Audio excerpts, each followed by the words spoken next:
The large meeting room on the space station grew quiet. Ambassador Krelix stood in the center, his crystal body reflecting light across the walls. He looked worried as he showed a picture of a blue and green planet floating in the darkness of space. "Members of the Council," Krelix said, his voice coming through the speakers that translated his words. "We found something very bad. Our ships discovered a Class 15 Deathworld." The room filled with sounds of shock. Different alien species made their own noises. Some clicked, some buzzed, and some just went silent. Everyone knew what a Class 15 world meant. It was the worst kind of planet anyone could find. Director Veshna floated forward. She was made of gas and glowed softly in the dim light. "Are you sure about this? Class 15 is very rare. We need to be certain." End quote. "We need to be certain." End quote. Krelix touched a button, and more information appeared in the air. Numbers and charts filled the space around them. "The planet is called Terra. 3 inches our files. We checked everything 3 times. It has 73 different dangers. That is more than any planet we have ever found." Quote, "A reptile creature named Srath from another part of the galaxy made a hissing sound. 73? That cannot be real. Even the worst planets we know only have about 50 dangers. I promise you, the information is correct." Krelix replied. He looked tired, like he had been working on this for many days. "This planet is filled with poison air. The oxygen level is 21%. That would kill most of us if we breathed it. The gravity is too strong. The ground shakes all the time. Storms happen that can destroy everything. And there are animals that kill and eat other animals everywhere." Another alien spoke up. This one looked like a large cat and had soft fur. Her name was Mirasol. "What should we do about this planet?" "We stay away," Krelix said firmly. "We put warning signs around the whole star system. No one goes near it. We watch it from far away, and that is all. Nothing smart can live on a planet like that. It is too dangerous."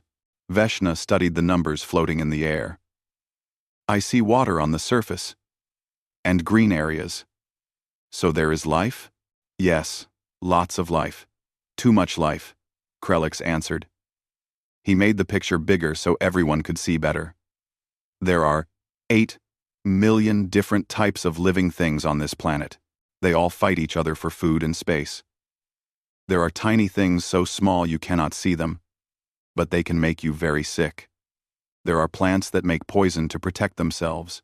There are big animals that hunt in groups and use tricks to catch their food." An old alien from a water world spoke in a gurgling voice.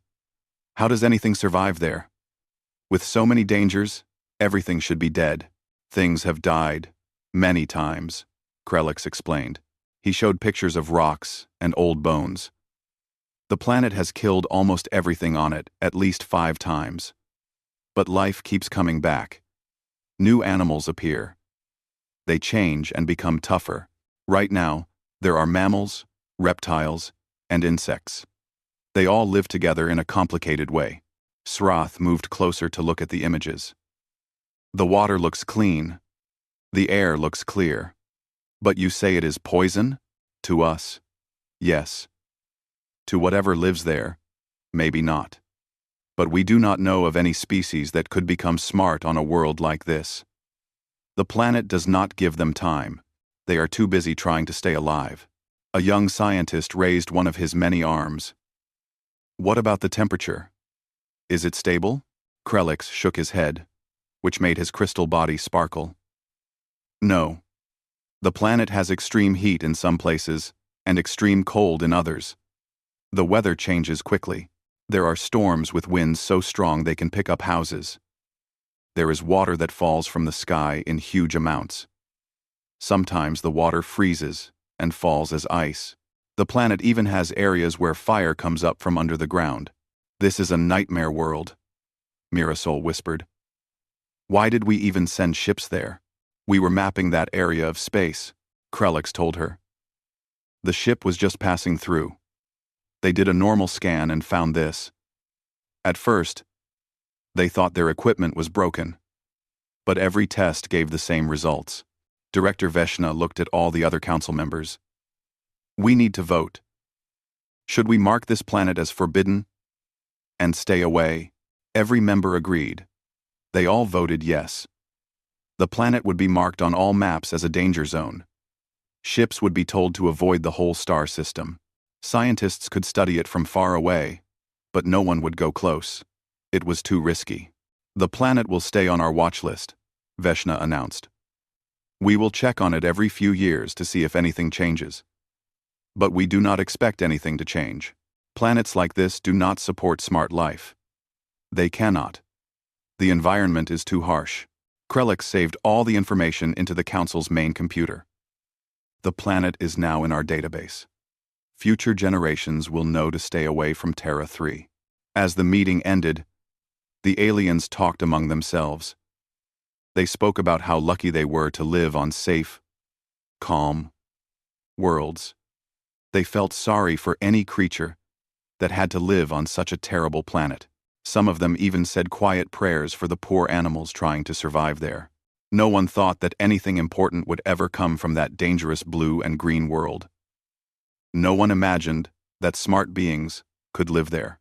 And absolutely no one could have guessed that in 50 years, they would discover a thriving civilization on the surface of the worst planet in the known galaxy.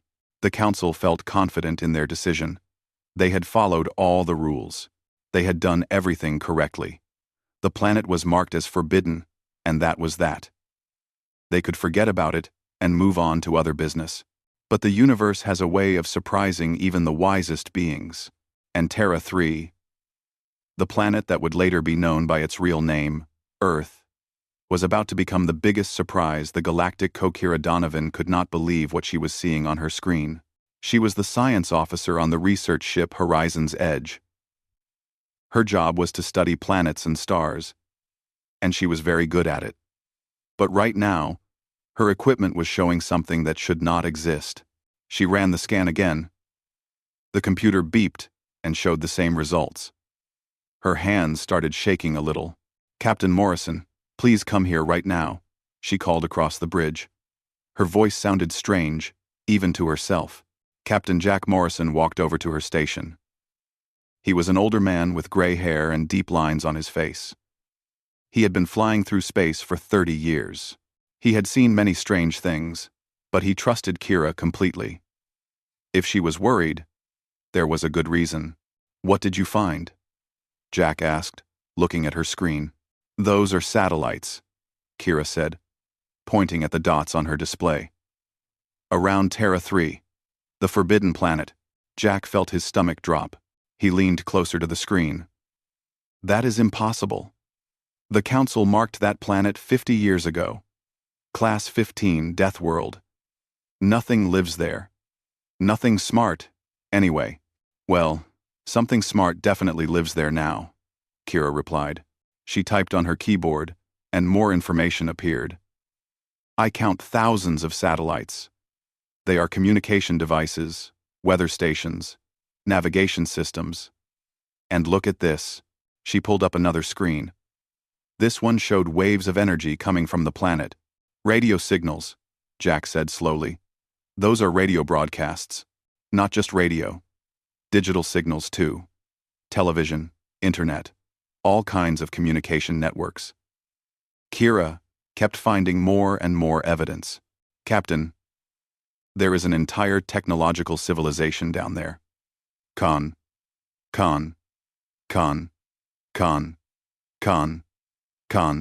Other crew members started gathering around. Lieutenant Ben Carter, who handled communications, was already trying to understand the signals.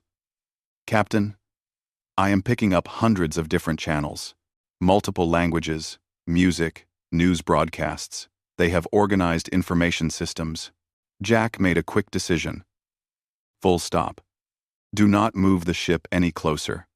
I do not want them to see us until we know what we are dealing with. He turned to his second officer. Commander Lewis, send an emergency message to headquarters. Tell them we have a major situation. Commander Amy Lewis nodded. She was calm and smart. Exactly the kind of person Jack needed on his crew. She went to her station and started typing the message. Message sent, Captain. They should get it in about 6 hours. The crew spent the next few hours gathering information. They used every sensor and camera they had. What they found was amazing and frightening at the same time. The beings down there call themselves humans, Ben announced. And they call their planet Earth, not Terra 3. Humans, Jack repeated. Show me what they look like. Ben put an image on the main screen. It showed a creature standing on 2 legs. It had 2 arms, a round head, and wore clothes. The human was standing in front of a building, talking to other humans. They look a bit like some species we know, Amy observed. 2 eyes, a mouth, hair on their heads. But they are different too. Often, Kira pulled up biological data. They are mammals. They stand about 1.7 meters tall on average. They have bones inside their bodies, warm blood, and they breathe that poisonous oxygen air without any problems. How is that possible? Another crew member asked. They evolved there, Kira explained. They were born on that planet. To them, the air is normal. The gravity is normal. Everything we think is dangerous is just regular life for them. Over the next day, the crew learned more about humans. They watched news broadcasts and saw pictures of human cities. They listened to human music. They read translated books and articles. Every new piece of information made them more amazed. Look at where they live, Amy said, showing a map of Earth. They are everywhere. In the hot deserts, in the frozen lands near the poles, on high mountains, in thick jungles. They have adapted to every environment on their planet. Ben found something interesting in the entertainment channels. Captain, you need to see this. Humans do dangerous things for fun. They climb mountains, they jump out of airplanes, they swim in deep oceans, they race vehicles at high speeds. For fun? Jack asked. They risk their lives for entertainment? It looks that way. They call them extreme sports. Kira showed them medical information she had found. Their bodies are built to survive. They can heal from injuries that would kill most species. They can run for hours without stopping. They can go days without food. Their immune systems fight off diseases very effectively. What kind of evolution creates something like this? Amy wondered. The harsh kind, Kira answered. Think about it. Earth has been trying to kill everything on it for billions of years. Earthquakes, volcanoes, ice ages, asteroid impacts, predators, diseases. Only the toughest creatures survived. And humans are the result of all that toughness. Jack studied the images of human cities. Tall buildings reached into the sky. Roads connected everything. Lights sparkled in the darkness. They built all of this on a death world. They created art and music and literature while living on a planet that should have killed them. They did more than survive, Ben added. They thrived. Their population is over 7 billion. They have explored their whole planet. They have sent machines to other planets in their solar system. They are trying to reach the stars on their own. A younger crew member spoke up nervously. Are they dangerous? Should we be worried? Jack thought about this carefully. I do not know yet. They are strong. That is clear. But strength does not always mean danger. We need more information. 6 hours passed. Finally, the response from headquarters came through. Amy read it and looked up at Jack with wide eyes. Ambassador Krelix himself is coming, with a full first contact team. They want to meet the humans directly. Krelix? The same ambassador who classified the planet 50 years ago? Kira asked. The same one, Amy confirmed. He wants to see for himself what we found. Jack looked at the planet on the main screen. Earth looked peaceful from space. Blue oceans, white clouds, green and brown land. It was actually quite beautiful. Hard to believe it was considered the most dangerous planet in the galaxy. What do you think will happen? Ben asked quietly. I think we just changed everything. Jack replied. The Council thought smart life could not exist on a Class 15 world. We just proved them wrong. I see. 100 per mile. And the beings who live there, these humans, they do not even know we exist yet. Should we contact them? Kira suggested. That is above my rank, Jack said. We wait for the ambassador. He will decide how to approach this. Amy looked worried. What if the Council decides humans are too dangerous? What if they want to isolate Earth forever? Mamie. What if they want to isolate Earth forever? Then, we will have a problem, Jack admitted. Because I do not think humans will accept being locked away. They are explorers. They are builders. They are reaching for space. We cannot stop that. The crew continued their observations, documenting everything about human civilization. They recorded their languages, their customs, their technology, their history, everything that might help the Council understand what they were dealing with. Kira found something that made her smile. Look at this. Human children learn about space in school. They dream about meeting aliens. They write stories about traveling to other worlds. They are curious about us, even though they do not know we exist. Maybe that is a good sign, Ben offered. If they are curious instead of afraid, maybe first contact will go well. The meeting place was in a national park that humans called Yellowstone. It was far from big cities but easy to reach. Trees surrounded a large open field. Mountains stood in the distance. The aliens had contacted the human government using special communication technology. The humans had been surprisingly calm about the whole thing. Ambassador Krelix appeared in the clearing along with his team. His crystal body caught the sunlight and made rainbow patterns on the ground. Captain Morrison and his crew from the Horizon's Edge stood nearby. They would help with translation and explanation. 3 humans arrived in vehicles that rolled on wheels. They got out and walked toward the aliens. Krelix watched them carefully. They moved easily, despite the strong gravity. They breathed the toxic oxygen without any equipment. They looked relaxed and confident. The first human was an older man with gray hair. He walked forward and held out his hand. Krelix had learned this was a human greeting. Ambassador Krelix, I am President Daniel Harper of the United States. This is Director Lisa Martinez, who runs our space agency. And this is Secretary of State Ryan Phillips. Krelix extended a crystal limb to touch the human's hand. The human's skin was warm. President Harper, I must tell you, finding your species has shocked the entire Galactic Council. Lisa smiled. Her teeth showed, which Krelix had learned meant friendliness in humans. I imagine discovering people living on what you call a hellscape was surprising. A Class 15 Deathworld, Krelix corrected. The most dangerous classification we have. Most council members believed intelligent life could not possibly exist in such conditions. Yet here we are, Daniel said with a small laugh. Why do we not sit down? I think we have much to talk about. Tables and chairs had been set up. Both groups sat down. Krelix noticed how comfortable the humans looked. The gravity did not seem to bother them at all. The bright sun did not hurt their eyes. The temperature was moderate, but Krelix knew it would feel hot to many alien species. I read your initial reports about our planet, Lisa began. You seem very worried about our living conditions. Can you explain why? And Ryan pulled out a thin device that showed information. We are curious what makes Earth a Class 15 inches your system. Krelix's body shimmered, showing discomfort. Perhaps it is easier to list what is not dangerous. Your gravity is much stronger than the galactic standard. Most species would need support equipment just to walk here. Your oxygen levels would poison 70% of known species within hours.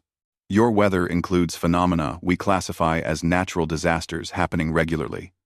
Earthquakes, hurricanes, tornadoes, floods. And you came here anyway, Daniel pointed out. With significant protective equipment and much planning, Krelix admitted. Tell me, do humans not find your world difficult? The 3 humans looked at each other. Lisa spoke first. I suppose it depends on how you see it. Yes, Earth has challenges. We get storms. The ground shakes sometimes. Some areas are very hot or very cold. There are dangerous animals. But we have learned to deal with these things. We build strong buildings. We predict weather patterns. We understand which animals to avoid. Your broadcasts show humans doing life-threatening activities, Krelix noted, climbing frozen mountains, going deep underwater, jumping from great heights with fabric wings. This shows your world's danger, does it not? Ryan laughed. Those are sports. Recreation. We do them because they are challenging and fun. Fun? Krelix's form flickered with confusion. You seek danger for pleasure? It is how we test ourselves, Daniel explained. How we grow and learn. Humans have always been explorers. We like to push our limits. It is part of who we are. Captain Morrison, who had been quiet until now, spoke up. Mr. President, if I may, the Council's concern is not just about your survival. It is about what your survival means. You are unlike any species we have met. Lisa leaned forward with interest. How so? Your endurance, your adaptability, your resistance to injury and stress. Jack listed. Our medical scans show humans can recover from injuries that would be immediately fatal to most species. You can function in extreme temperatures. Your immune systems are remarkably effective. We evolved here. Daniel said simply. Earth made us this way. To us, we are just normal. We are just people living on our planet. That is exactly what concerns the Council, Krelix said. What you consider normal would kill most galactic citizens. Your baseline for survival is extraordinary by any measure. Ryan tapped his device thoughtfully. So what happens now? Will the galaxy quarantine us? Keep us isolated because we make everyone nervous? That decision belongs to the Council, Krelix answered. But I will be honest. Some members fear you. A species that evolved in such harsh conditions, that considers danger recreational, that split the atom and reached for space on your own. Lisa's expression became serious. We are not a threat. We are potential partners. Yes, we come from a tough world, but that means we are survivors. We solve problems. We innovate. We adapt. These are good qualities, not dangerous ones. I do not doubt your intentions, Krelix said carefully. But you must understand the galactic perspective. There are species who have lived peacefully for thousands of years. They have never known war or significant hardship. The idea of a civilization forged in such adversity is alien to them. It frightens them. Daniel stood up. The others followed. Then I suppose we need to educate them. We would like to invite a proper galactic delegation to Earth, not just watching from orbit. Let them visit our cities, meet our people, understand our culture. We are not monsters. We are not warriors. We are just humans trying to make our way in the universe. And if the Council refuses? Krelix asked.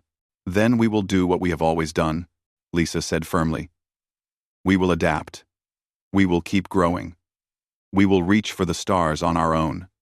But we would prefer to do it as part of a galactic community. We would prefer to have friends. The meeting lasted several more hours. They discussed human history, culture, technology, and aspirations. The humans showed pictures of their cities, their art, their achievements. They talked about their music, their literature, their scientific discoveries. Krelix learned that humans had survived ice ages that covered much of their planet in ice. They had survived massive volcanic eruptions. They had survived diseases that killed millions. And each time, they had come back stronger. You are incredibly resilient, Krelix observed. But also incredibly creative. Your art, your music, your stories. You have not just survived. You have created beauty in the midst of hardship. That is what makes us human. Daniel replied. We do not just exist. We live. We create. We dream. We hope. As the sun began to set, painting the sky in colors of orange and pink, the meeting came to an end. The humans and aliens stood together, looking at the mountains in the distance. This is a beautiful planet, Krelix admitted. Dangerous, yes, but also beautiful. I can see why you love it. It is home, Lisa said softly. The only home we have ever known. It shaped us, made us who we are. We could not imagine living anywhere else. Ryan smiled. Though we would certainly like to visit other worlds someday. If you will have us. Non. That decision will be made by the council. Krelix reminded them. But I will tell them what I have seen here. A species that turned a death world into a home. A species that creates art and music while facing challenges that would destroy most civilizations. A species that deserves a chance. As the humans prepared to leave, Daniel shook Krelix's limb one more time. Thank you for coming here, for taking the risk, for giving us a chance to explain ourselves. Thank you for your openness, Krelix replied. And your honesty. The council will hear about this meeting. What happens next will determine not just your future, but perhaps the future of the entire galaxy. The humans got into their vehicles and drove away. Krelix watched them go, his crystalline form glowing in the fading light. Captain Morrison approached. What will you tell the council? The truth, Krelix answered. That we have found something unprecedented. 3 months had passed since the first meeting. Now, a massive ship floated above Earth. It was called Unity. And it held representatives from 40 different alien species. The Galactic Council had decided to observe humans directly before making their final decision.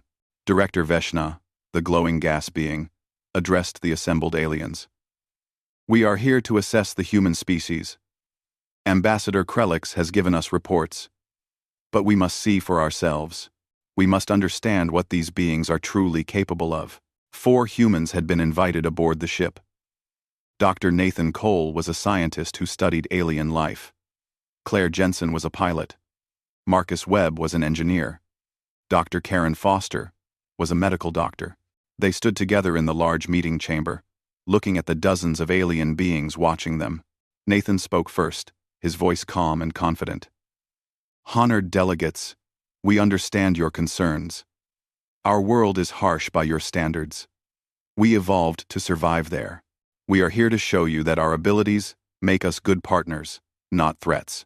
A blue-skinned alien from a water world spoke up. Your planet's classification remains unprecedented. We must verify whether humans are as formidable as your environment suggests. We are not formidable, Claire said quickly. We are adaptable. That is different. A reptilian alien named Srath leaned forward. Perhaps a demonstration would help. We have prepared tests based on standard galactic emergency scenarios. Would you be willing to participate? Our game hair, Marcus grinned, showing his teeth. We would be happy to show you what we can do. The first test was about surviving in different environments. The council had built special chambers that simulated various planetary conditions. Some were extremely hot. Some were freezing cold. Some had high levels of radiation. Most alien species needed heavy protective equipment for these places. Nathan watched as Karen walked into the heat chamber. She wore only normal human clothing.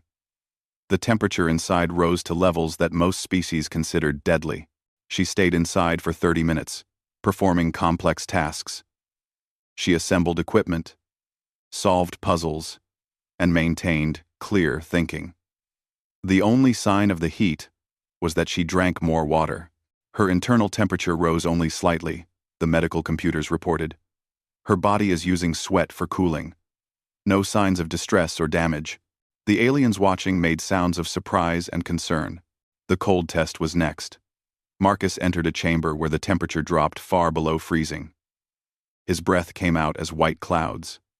He spent an hour inside, working with his hands to build complex machinery. His fingers moved quickly and precisely despite the cold. Amazing temperature regulation, one alien scientist whispered. Our species would need full environmental suits for this. Karen, as the medical expert, explained human healing abilities next. She showed holographic images of human bodies repairing themselves. Humans are very good at healing. When we break bones, they grow back together. When we cut our skin, it seals itself and grows new tissue. Our immune systems fight infections and diseases effectively. But surely you can be seriously injured? An alien asked nervously. Of course, Karen agreed. But humans have survived injuries that would immediately kill many species. We have records of humans surviving falls from great heights. We have survived days without water in desert conditions. We have fought off predators and lived. Our will to survive is very strong. The endurance test surprised everyone. Claire volunteered to demonstrate human stamina. She stepped onto a machine like a treadmill and started running. The aliens watched as she ran continuously for 2 hours. She maintained a steady pace that exhausted most species within minutes. She barely seemed tired. This is persistence hunting, Nathan explained as Claire continued running. Our ancestors could chase prey animals for hours or even days. The animals would eventually collapse from exhaustion. We humans traded speed for endurance. We cannot run as fast as many animals, but we can run much longer. A crystal alien vibrated with worry. This level of stamina, combined with intelligence and tool use, could make humans very dangerous in conflict. It could, Nathan admitted. But we have learned to use that drive for building, not destroying. Yes, humans have fought wars, we have had conflicts, but we have also worked together to solve incredible problems. We have cured diseases. We have built cities. We have created beautiful art and music. We have explored our entire planet. Our resilience is not just about surviving, it is about thriving and creating. The final demonstration was the most important. The Council had created a disaster simulation. It was a pretend ship malfunction that required quick thinking and problem-solving under extreme pressure. Marcus and Claire entered the simulation together. Alarms started blaring immediately. Lights flickered on and off. The artificial gravity kept changing, making it hard to stand. Multiple systems needed attention at the same time. The two humans moved quickly and efficiently. Marcus found the most critical problems first. He decided which repairs were most important. Claire rerouted power and kept the life support systems working. They talked to each other in short, clear sentences. When one plan did not work, they immediately tried something else. The simulation added more problems. Fires broke out. Radiation leaks appeared. Parts of the structure began failing. Marcus and Claire handled each challenge. When Marcus cut his hand on a sharp piece of metal, he quickly wrapped it and kept working. He barely even slowed down. They completed the scenario in 18 minutes. The previous best time, by any species, had been 37 minutes, and that was with a 4-person team. The council chamber was completely silent when the humans returned. Nathan looked at the assembled aliens. We are not asking you to fear us. We are asking you to see us as partners. Yes, Earth made us tough, but it also made us creative and determined. We have overcome incredible obstacles through cooperation and innovation. We do not give up easily. Lisa Martinez appeared as a hologram from Earth. Her image floated beside the human delegation. We have so much to offer the galactic community. Our perspective on problem solving, our experience with challenges, our drive to explore and learn. And we have so much to learn from you. Please do not let fear prevent what could be an amazing partnership. Veshna floated forward, her gaseous body pulsing with thought. The council must discuss this privately. Your demonstrations have been noted. We will meet and return with our decision. As the humans left the chamber, Krelix approached Nathan quietly. You have given them much to think about. Even those who fear you have been impressed. What happens next will be very important. Not just for humanity, but for everyone in the galaxy. Nathan nodded. We understand. Whatever the decision, we will handle it the way we handle everything else. Together and with hope. The humans were given quarters on the Unity while the Council deliberated. During this time, something unexpected happened. Aliens started approaching the humans informally. They were curious. They wanted to talk. Claire found herself explaining Earth's oceans to an aquatic alien who was amazed that humans could dive deep underwater with simple equipment. Marcus discussed engineering problems with brilliant alien mathematicians. They were fascinated by how humans solved problems using intuition and creativity. Karen helped treat a minor injury for a visiting alien. The alien medical staff was impressed by human knowledge of biology and healing. On Earth, billions of people watched and waited. This was humanity's moment. Their chance to join something greater than themselves. Everyone hoped the Council would see them as friends, not threats. The 3 days of deliberation felt very long. The humans tried to stay calm, but they were nervous. Their entire future, and the future of their species, depended on what the Council decided. Finally, word came that the Council was ready. They had reached a decision. The humans would return to the chamber and learn their fate. The Council chamber was completely silent. Every alien representative watched as Director Veshna prepared to announce their decision. Nathan, Claire, Marcus, and Karen stood together, representing all of humanity in this crucial moment. On Earth, billions of people watched through transmitted video feeds, holding their breath. Veshna's gaseous form glowed brighter as she began to speak. We have observed a species that challenges everything we previously understood about life and evolution. A species that emerged from conditions we considered incompatible with civilization. A species that not only survived, but flourished. Nathan felt Claire's hand grip his arm tightly. Marcus stood perfectly still. Karen's face showed no emotion, but her eyes were intense. SSSSS, the reptilian delegate, spoke next. His voice was serious and measured. There were concerns. Fear that a species forged in such adversity would be aggressive and dangerous. These concerns had merit.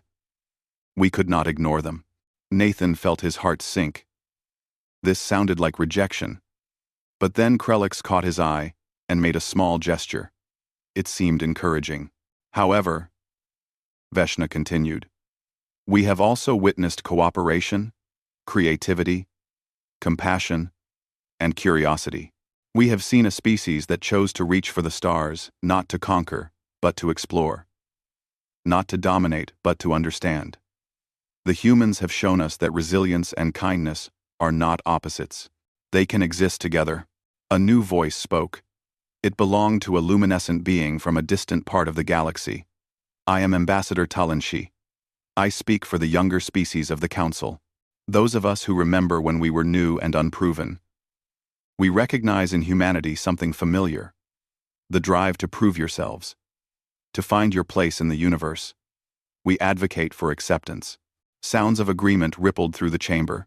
Different species made their own noises of approval. Clicks, hums, chirps, and pulses of light. Veshna's form brightened even more.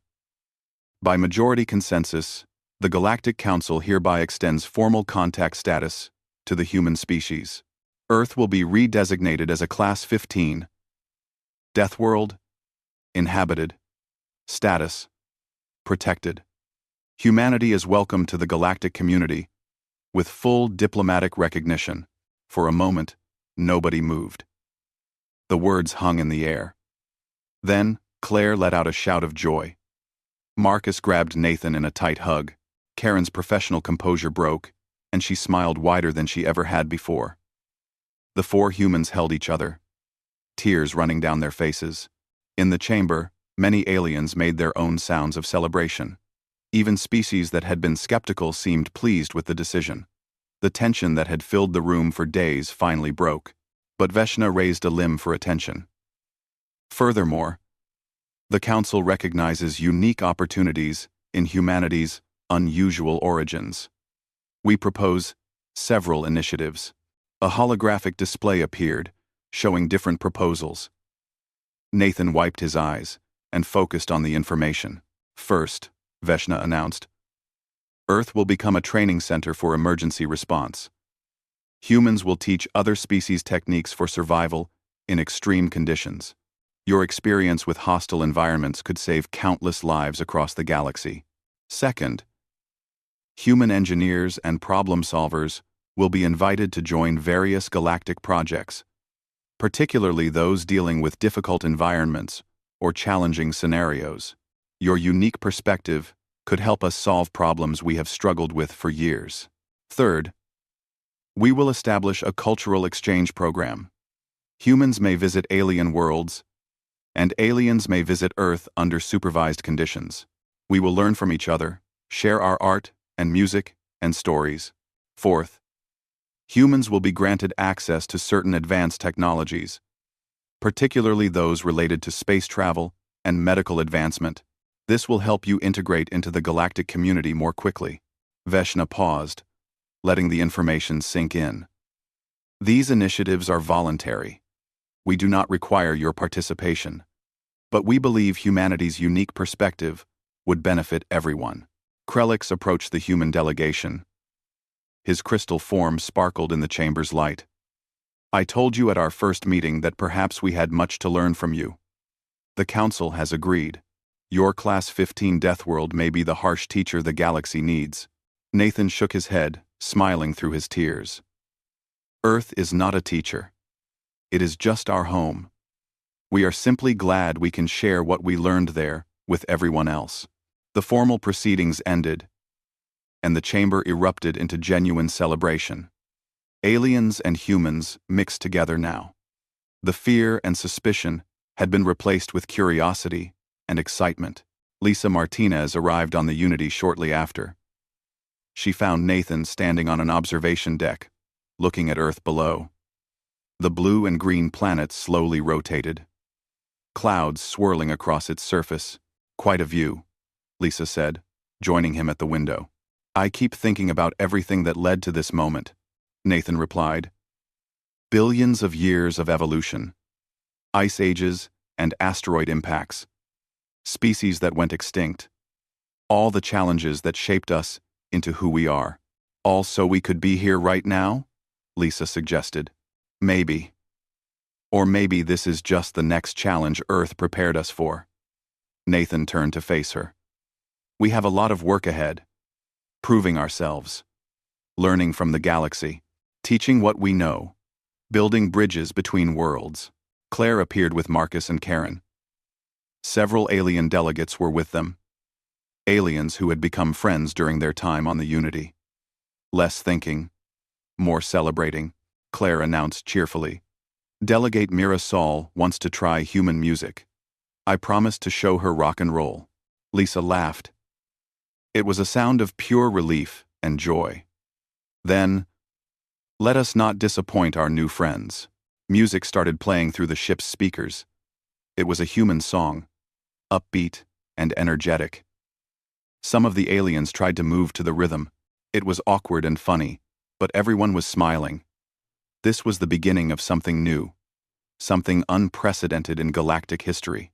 Captain Morrison and Ambassador Krelix stood together at another observation window. They watched the celebration happening around them. You took a significant risk, recommending contact, Jack observed. Perhaps, Krelix admitted. His form pulsed thoughtfully. But I have served the Council for many years. I have seen us become comfortable, safe, predictable. Humanity represents something we have not experienced in a very long time. Challenge. Growth through adversity. They will change things, Jack predicted. They already have. A Class 15 Deathworld producing intelligent life should have been impossible. Humans have already broken our understanding of what is possible. What they will do next is impossible to predict. Does that concern you? Krelix's form shimmered with what Jack had learned meant amusement. Captain, I am a scientist at heart. Humans are the most fascinating discovery of my lifetime. Concern? Perhaps, but also excitement. For the first time in centuries, the galaxy has encountered something truly unpredictable and endlessly interesting. Down on Earth, the celebrations were even bigger. Every major city erupted in joy. People danced in the streets. Fireworks lit up the night sky. Music played everywhere. Humanity was no longer alone. They had been welcomed into a community of thousands of worlds and countless species. President Daniel Harper addressed the world from his office. His speech was broadcast globally. Today, humanity took its first step into a larger universe. We were accepted not despite our world's challenges, but because of what those challenges taught us. We showed the galaxy that strength can exist with compassion, that resilience can be paired with curiosity, that survivors can be friends and partners. Our journey is just beginning. 6 months had passed since the Council's decision. The Unity remained in orbit around Earth, but now it was a symbol of friendship rather than observation. The massive diplomatic vessel had become a hub where humans and aliens worked together daily. Claire Jensen piloted a small shuttle between Earth and the Unity for the 5th time that week. She had become one of the primary transport pilots. In her passenger section sat 3 aliens visiting Earth for the first time. They looked nervous but excited as they gazed at the blue planet growing larger through the window. "Is it truly safe for us down there?" asked a thin, insect-like alien named Kirtek.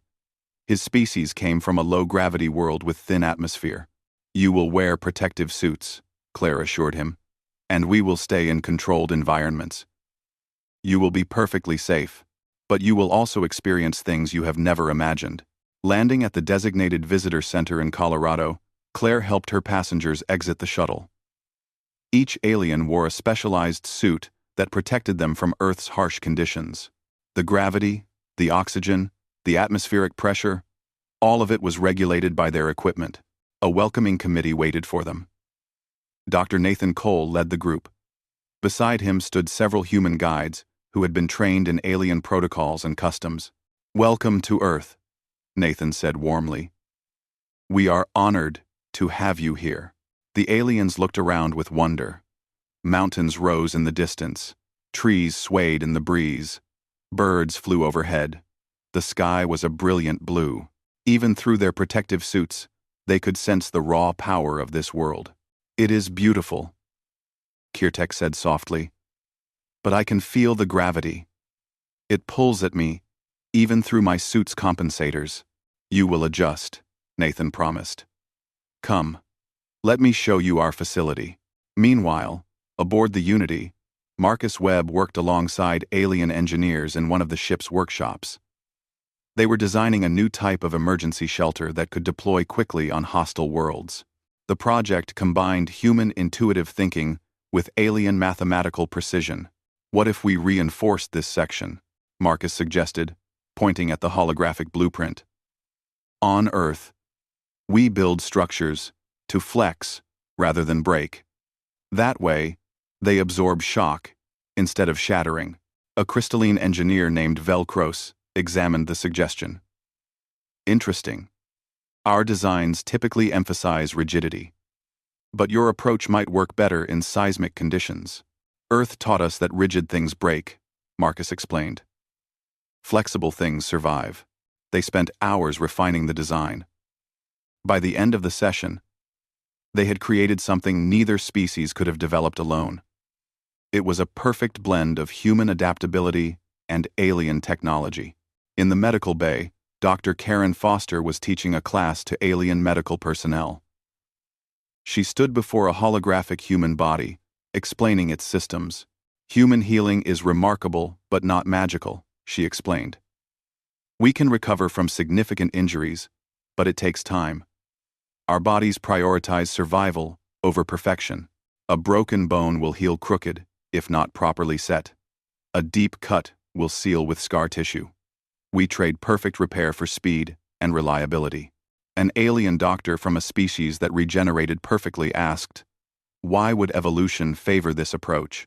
"Because on Earth, a slow, perfect heal means death," Karen answered. "A fast, imperfect heal means survival." and survival is what matters most. The alien doctors took extensive notes. Human medical techniques were already saving lives across the galaxy. The concept of rapid triage, of making quick decisions under pressure, of accepting imperfect solutions when time was critical, these were all lessons from Earth. Down on the planet's surface, the visiting aliens were experiencing Earth firsthand. Nathan had taken them to a carefully chosen location. It was a meadow surrounded by forest, with a clear stream running through it. The area was secured and monitored, but it looked wild and natural. "This is a mild environment by Earth standards," Nathan explained. "But please, observe carefully." As they watched, a deer emerged from the trees. The animal was graceful and beautiful. The aliens made sounds of appreciation. Then, suddenly, a mountain lion appeared. It moved with deadly speed and precision. The deer ran, but the predator was faster. In seconds, the hunt was over. The aliens were shocked and disturbed. "This happens naturally?" one asked. "Animals killing each other? For food?" "Every day, all over the planet," Nathan confirmed. "This is the competition that shaped all life on Earth. Predators evolve to be better hunters. Prey evolves to be better at escaping. Both sides keep improving, keep adapting. It is brutal, but it drives evolution forward. And humans evolved in this environment?" Kirtek asked in awe. "We were both prey and predator," Nathan explained. "Early humans had to avoid being eaten while also hunting for food. We developed intelligence as a survival tool. Our big brains helped us outsmart both predators and prey." The visit continued, with carefully planned experiences. The aliens felt a controlled earthquake in a simulator. They experienced a mild rainstorm from inside a protective building. They saw videos of hurricanes and tornadoes and volcanic eruptions. Each experience helped them understand what Earth was really like. By the end of the day, the visiting aliens were exhausted but exhilarated. "I understand now," Kirtek said to Nathan, "why humans are the way you are. This world demands strength. It demands adaptability. It demands constant vigilance. You evolved these traits because you had no choice. But we also evolved art and music and love," Nathan added. "Earth is harsh, but it is also beautiful. We learn to find joy, even in difficult circumstances. That is perhaps the most important lesson our world taught us." Back aboard the Unity, Ambassador Krelix was meeting with the Galactic Council via holographic communication. He was providing an update on the human integration process. "The partnership is exceeding all expectations," Krelix reported. "Humans have already contributed to 17 major projects. Their emergency response techniques have been adopted by 12 species. The cultural exchange program has been remarkably successful." Director Veshna's image pulsed with satisfaction. "And the concerns about human aggression? About them being dangerous? Unfounded," Krelix stated firmly. "Yes, humans are capable of violence. But they are also capable of incredible kindness. They have strong protective instincts, especially toward the young and vulnerable. They form deep emotional bonds. They value cooperation and community. Their strength is tempered by compassion." "What about their military capabilities?" another council member asked. "We know they have weapons." "They do," Krelix acknowledged. "Earth's competitive environment meant they developed weapons for hunting and defense. And yes, humans have fought wars among themselves, but they have also worked tirelessly for peace. They have created international laws. They have built alliances. They understand that cooperation is better than conflict." Number 4. Our works. The council seemed satisfied. The decision to accept humanity was proving wise. Meanwhile, on Earth, something remarkable was happening. Human scientists were working with alien researchers to solve problems neither group could tackle alone. Human artists were collaborating with alien artists to create new forms of expression. Human teachers were learning from alien educators, and vice versa. Lisa Martinez stood in the new Galactic Embassy that had been built in Geneva. Representatives from dozens of alien species worked there now, helping manage the growing relationship between Earth and the galaxy. President Daniel Harper joined her on the balcony overlooking the city. "It is hard to believe this is real sometimes," he said. "6 months ago, we were alone. Now we are part of something vast. We still have challenges ahead," Lisa reminded him. "Some aliens are still nervous about us. Some humans are nervous about aliens. Change is always difficult. But we are managing it," Daniel replied. "Together. That is what humans do best. We adapt." A message came through Lisa's communication device. She read it and smiled. "The first human delegation is preparing to visit an alien homeworld. They leave tomorrow." "Who is going?" "Nathan, Claire, Marcus, and Karen. The same team that represented us initially. They have been invited to Krellix's homeworld. It is a great honor." The next day, the 4 humans boarded an alien ship for the first time. It was larger and more advanced than anything humans had built. The technology seemed almost magical. Krellix greeted them personally. "Welcome aboard. The journey to my world will take 3 days. I hope you will find it interesting." As the ship left Earth's orbit, the 4 humans looked back at their planet. It looked so small and fragile from this distance. But it was home, and they carried it with them in their hearts.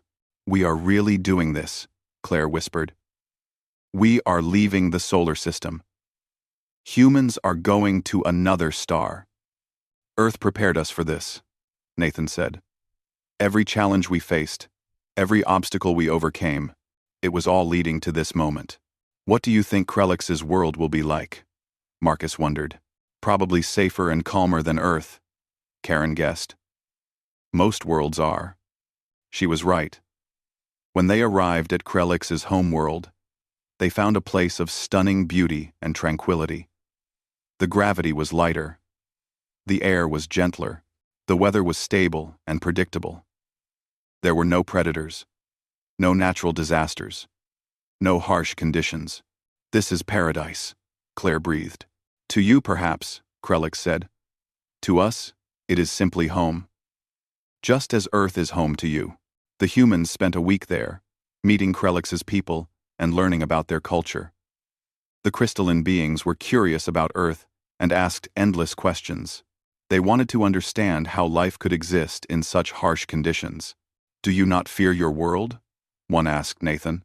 "No more than you fear yours," Nathan replied. "Earth is all we have ever known. Its challenges are normal to us. We have learned to respect the planet, to work with it, rather than against it." The visit strengthened the bond between humans and the crystalline species. By the time the humans returned to Earth, they had made lasting friendships and established the foundation for future cooperation. Back on Earth, the transformation continued. Human children now learned about the galaxy in school. They studied alien languages and cultures. They dreamed of visiting other worlds. The universe had become real to them in a way previous generations could never have imagined. And throughout the galaxy, other species were learning about humans. They heard stories of the beings from the Class 15 Deathworld. They marveled at human endurance and creativity. They sought out human partners for difficult projects. Slowly but surely, humanity was finding its place in the galactic community. Not as the strongest species, or the smartest, or the most advanced, but as a species with unique gifts born from unique circumstances. A year after first contact, Ambassador Krellix and Captain Morrison sat together in a quiet observation lounge aboard the Unity. They looked at Earth below, watching lights twinkle across the night side of the planet. "We changed the galaxy by finding them," Jack said quietly. "They changed us," Krellix corrected. "Before humans, we thought we understood the limits of life. We thought we knew what was possible. They showed us we were wrong." "What do you think the future holds? For humans?" "Greatness. If they continue on their current path, they have so much potential. They are still young, still growing, but they have already taught us so much. And for the galaxy, Krellix's form glowed warmly. A future that is richer, more interesting, more diverse. The humans from Earth, from that impossible Class 15, Deathworld, have given us all a gift. They have reminded us that life finds a way, that strength can coexist with kindness, that the harshest conditions can produce the most beautiful results. R1. Far below, on the surface of Earth, billions of humans went about their lives. They worked and played and loved and dreamed. They were still the same species, still human. But now, they were part of something larger. The Class 15 Deathworld had produced something the galaxy never expected. Not monsters or warriors, but explorers, artists, scientists, and friends. And the universe was better for it. NG. We will face new challenges and learn incredible things. We will hopefully teach what we have learned. But we will face it as we face everything else. Together. With determination. And with hope. Earth made us strong. Now let us show the galaxy what that strength can build. Back aboard the Unity, Nathan stood with his new alien friends. He looked at the planet that had shaped his species. A Class 15 Deathworld. The most dangerous classification in known space. Yet to humans, it was simply home. And now, it would become a bridge, a connection between humanity and the stars. The galaxy had feared the Class 15 Deathworld. Then they found humans thriving there. And in doing so, they discovered that sometimes the harshest conditions produce the most remarkable species, not because they are dangerous, but because they have learned that survival means more than just enduring. It means adapting, growing, and ultimately, thriving. Humanity's story was far from over. In many ways, it was just beginning. But one thing was certain. The galaxy would never be the same. The humans from Earth had arrived, and they were ready to share their unique gifts with the cosmos. As they walked through the corridors of the Unity, Nathan felt his heart beating fast. Claire squeezed his arm for support. Marcus took a deep breath. Karen walked with her head held high. Whatever happened, they had done their best.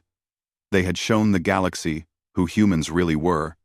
Now they would find out if it was enough. The doors to the council chamber opened. Inside, dozens of alien beings waited.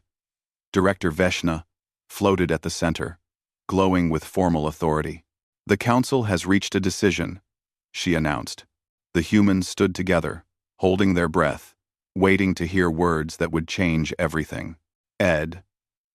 A species that did the impossible.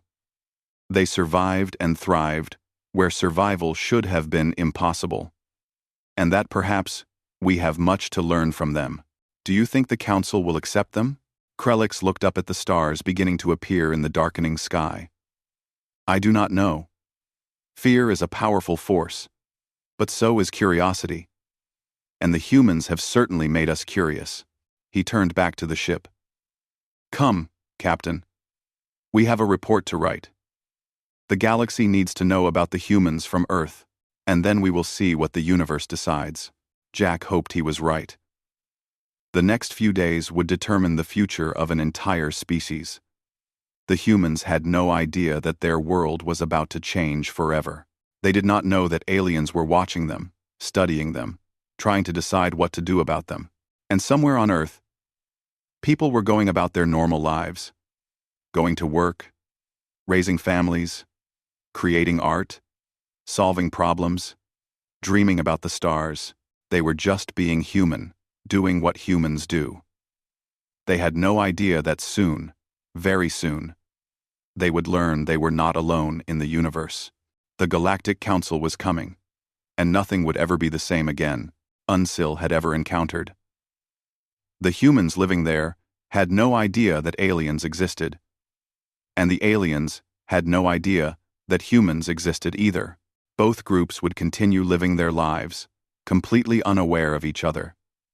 The humans would keep building their cities, creating their art, exploring their world, and reaching for the stars. The aliens would keep managing their peaceful civilizations, trading with each other, and avoiding dangerous places. 50 years would pass before their paths crossed again. 50 years of humans growing stronger and smarter. 50 years of the Council, assuming nothing could live on Terra 3. And when they finally discovered the truth, everything they thought they knew about life in the universe would change forever.